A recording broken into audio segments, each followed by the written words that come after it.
And I'm not sure if you're aware, but Kyrie Irving came out a couple of weeks ago and basically said, not basically, he literally said on air, we don't really need a head coach to come in and be like, yo, guys, this is what we're going to do.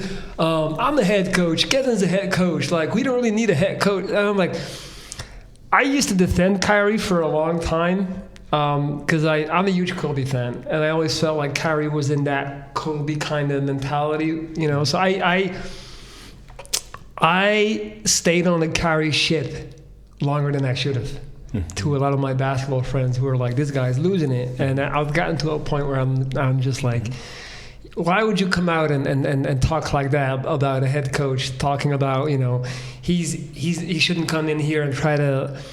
I'm just a little bit worried. And again, it's not Kevin Durant that I'm worried about. I'm just not sure how that's going to work out. Like with him having to manage those egos, like you just said, it's a players' league, which is a great thing. That's what makes the NBA the greatest league in the world for me, much more than the NFL and other leagues. It's about the players, rightfully so.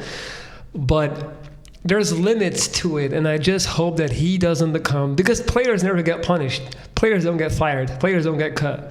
It's the coaches that's got to go every single time. You're hired to get fired, and my experience with Oklahoma City and with Orlando Magic, it showed me just the daily corruption of what's going on there. It's the pressure and the scrutiny and the way that the league shifted again to the players having a lot of power and a lot of say in dictating a lot about what's going to happen. But with Kyrie, I think first of all, to come back to his statement and his comments, I think it's the most galactically idiotic and stupid statement that I've ever and talk about coming back to the topic of ego. I mean your ego's not your amigo, and it's a pity because I think Kyrie is, and I know some coaches that have worked with him. Won't mention their names, but as recent as Brooklyn, and they say that Kyrie is off the charts, the smartest, the most highly intelligent in terms of basketball IQ, off the charts, just unbelievable. And for me, I was a little bit surprised at that, just by the nature of him being so creative and sometimes making some, not so great decision. As fantastic of a player that he is, but that he was his basketball IQ was off the charts. The only problem is he just can't keep his mouth shut. He can't.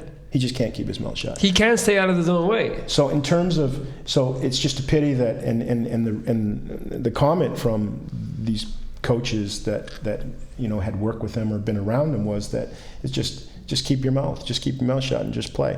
And I think that obviously his personality can have a negative effect in the locker room.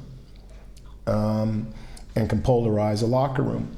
And I think that if you reflect back now to what was happening in Cleveland when he was there with LeBron, I mean, because I haven't been a 100% LeBron guy, but now I have you have to give him a bump up in his ability to. Right there with you, coach. Yeah. It took me ages to come around. Yeah. I was very. I don't want to say anti-LeBron, but I was never in that camp. But in the last couple of years, him beating the 72-10 Warriors, and him doing again what he did now in the bubble with not that great of a team, in my opinion.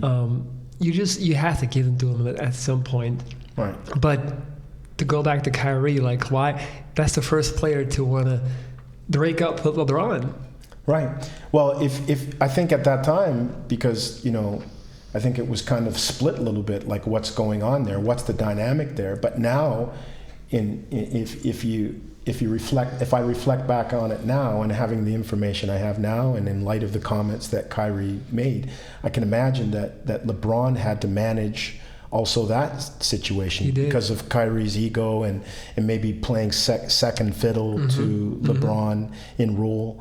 But on the other side of that, it's pretty clear that LeBron needs a second act in order for the group. And then they have, in LA, they just have, guys that, okay, Rondo's a little bit edgy and he's a little bit of a nasty character. I love Rondo. But I mean he shows up in the playoffs. He's a playoff player. He is. And then the pieces that they have around there, like a Kuzma's and the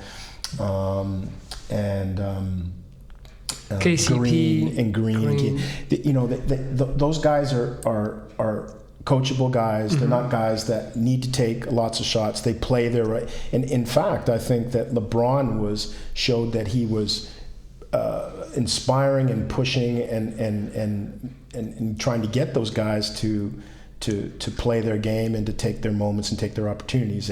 I thought earlier, before the playoffs began, I was concerned that will those guys be able to, are they giving LeBron too much respect? Those guys have to play. They have to take their shots, take their opportunities, because obviously LeBron is such a tremendous passer and he gets downhill and gets so deep and grabs paint on so many actions that there's got to have to be open shots. So you see that the pieces that they assembled complemented LeBron and AD extremely well.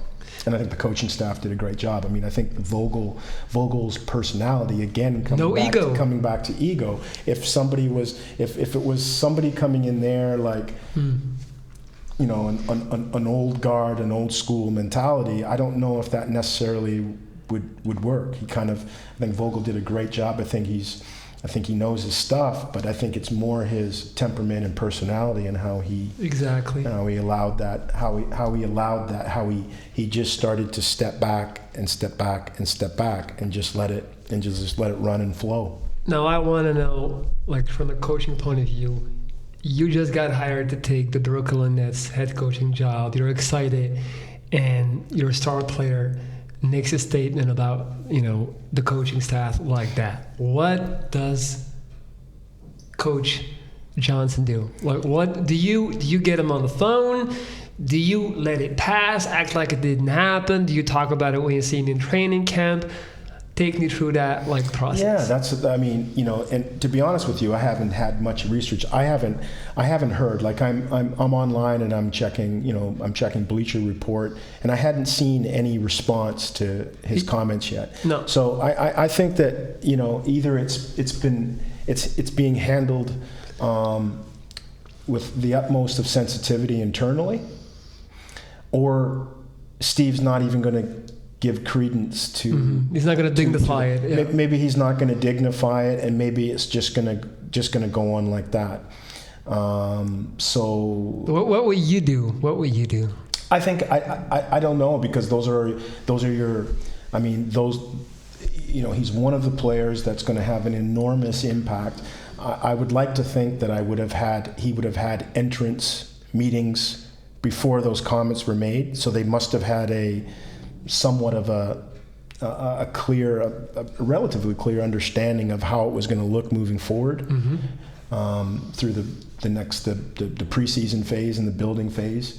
So the fact that Steve didn't make any comments in response to that leads me to believe that it's it doesn't look good on the outside, and people are going to be making speculations, but I think it's just one of those things you just kind of have to wait and see. Yeah. Also, it makes Steve look, I think, like the bigger man. Like, I think it's like that. It doesn't faze me. Do you need help making better decisions in your life? Are you lacking self-confidence and motivation to get things done? Hire me today and get a direct daily line of communication with me through video chat and audio messages. I operate on a week-to-week basis, so no long-term investment is required. 7 straight days of Viking advice will get you right on track. Email me at lorenz.dries@gmail.com and change your reality. I'm ready whenever you are. See you soon.